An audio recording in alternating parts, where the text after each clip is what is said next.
세상엔 참 영리한 사람들이 많습니다. 빠르게 판단하고 재치 있게 살아가는 사람들이죠. 그들은 기회를 놓치지 않고 어떤 상황에서도 살아남는 방법을 압니다. 하지만 오늘은 조금 다른 한 사람의 이야기를 해보려 합니다. 답답하다고 고지식하다고 불리던 한 남자. 그 사람의 양심이 무너진 시대에 희망을 남겼고 폐허 속에서 새로운 나라를 일으키는 씨앗이 되었던 이야기. 지금부터 들려드릴 이야기를 끝까지 들어보신다면 답답함이라는 단어가 새로운 의미로 남게 될지도 모릅니다. 그는 특별한 사람이 아니었습니다. 대구 상업고등학교를 졸업한 경북 출신의 평범한 청년이었죠. 당시 대구 상고는 신뢰와 계산 능력을 중시하는 교육기관으로 상업과 회계, 금융 업무를 배우던 학생들이 많았습니다. 그는 졸업 후 지역에 있는 한 양조장에 취직하게 됩니다. 업무는 격리, 회사 운영에 있어 돈의 흐름을 관리하고 장부를 작성하고 수입과 지출을 정확히 기록하는 일. 그가 처음 앉은 사무 책상은 잉크 냄새와 먼지, 고된 노동이 배어있는 작은 공간이었지만 그에겐 그 자리가 세상의 중심처럼 느껴졌습니다.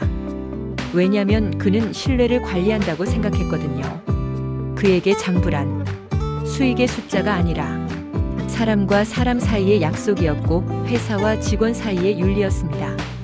그는 단 1원도 속이지 않았습니다.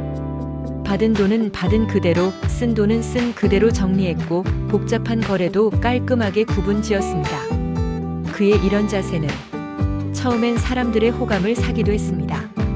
하지만 시간이 지나자 사람들은 다른 시선을 보이기 시작했지만 그는 여전히 말없이 장부를 넘깁니다. 자신의 신념에는 그 어떤 핀잔도 흔들림이 없었습니다. 그러던 중 양조장의 사장이 바뀌는 일이 생깁니다. 누구나 불안해했습니다. 새로운 사장이 오면 기존 직원들이 정리되고 운영 방식도 달라질 수 있으니까요. 그런데 놀랍게도 새로운 사장은 그의 성실함에 깊은 감명을 받았고 양조장의 격리뿐 아니라 과수원의 재무까지 모두 그에게 맡깁니다. 그의 이름 없는 정직함은 누군가의 결정에 있어 가장 확실한 선택이 되었던 겁니다. 그 이후 사장은 서울로 올라가 무역업을 시작합니다. 해외와의 거래를 시도하고 중간 도매와 제조를 접목해 사업을 확장해 나가기 시작합니다. 서울은 바빴고 무역은 점점 수익을 올려갔습니다. 지방의 양조장과 과수원은 전적으로 이씨 아저씨에게 맡겨졌습니다. 격리였던 그는 이제 사업 운영자처럼 현장과 직원, 자금 흐름을 모두 책임지게 된 것이죠.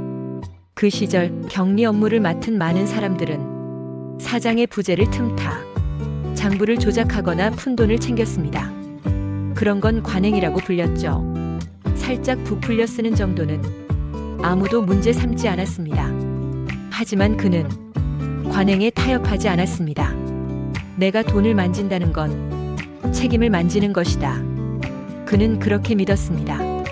장부는 늘 깨끗했고 통장에는 수익이 꾸준히 쌓여갔습니다.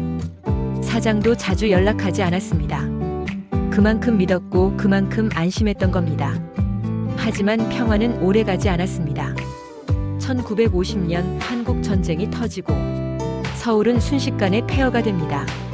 사장은 피난도 가지 못한 채 해화동의 새방에서 가족과 함께 숨어 지냅니다. 무역은 멈췄고 공장은 파괴되었으며 자산은 어디서도 꺼낼 수 없었습니다.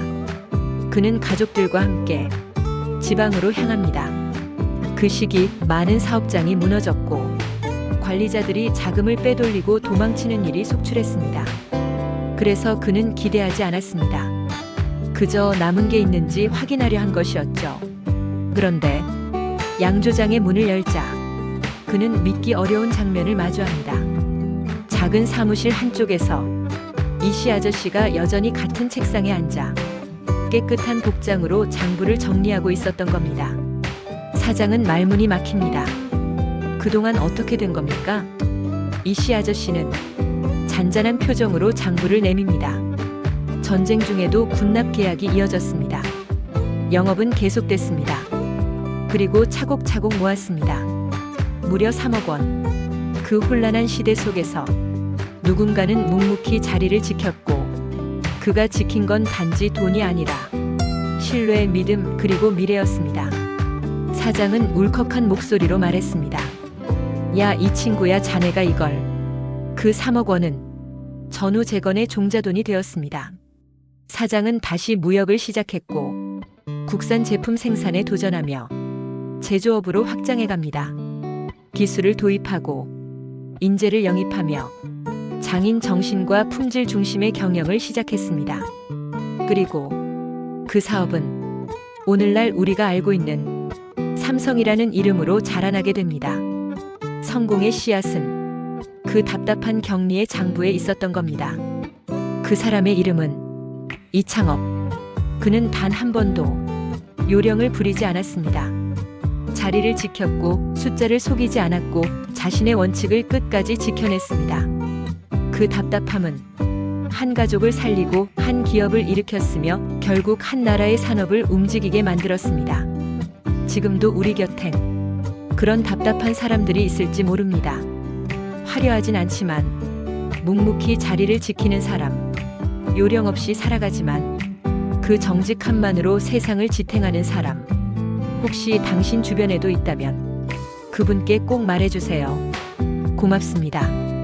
당신 덕분에 우리가 여기까지 올 수 있었습니다.